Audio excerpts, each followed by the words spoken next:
the counter RPO.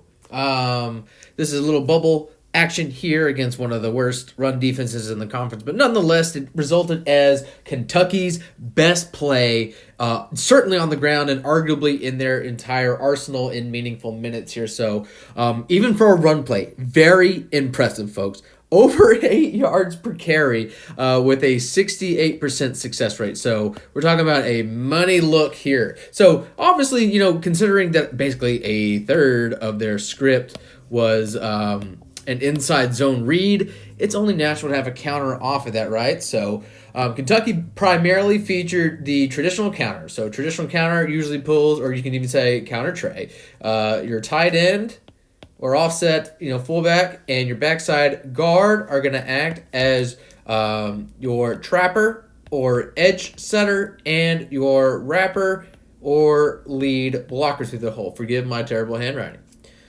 So everyone else is basically down blocking. The only precarious situation on the line is right here was our 4-eye, our tackle has to kind of scoop him out, but because it's a backside play, as long as we get him sealed, we're golden here. So like I said, we're gonna have him pull. He's gonna edge set the end man on the line.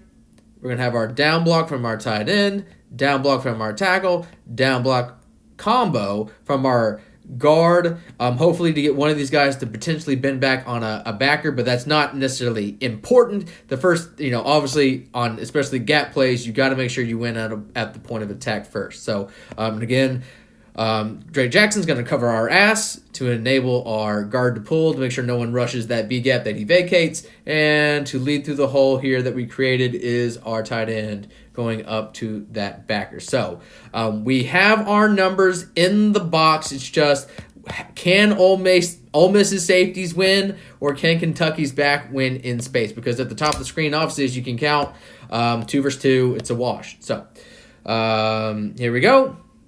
We get our edge set down. We get our down blocks. Everyone's on their key. It looks like our tight end is going to engage that linebacker as anticipated. He does. Bingo. There's our alley. We win, but we got a safety in the vicinity. So, like I said, who's going to win in this matchup? Well, because of our safety, a little bit hesitant there on his fill, as you can see. Here's a little bit normal motion.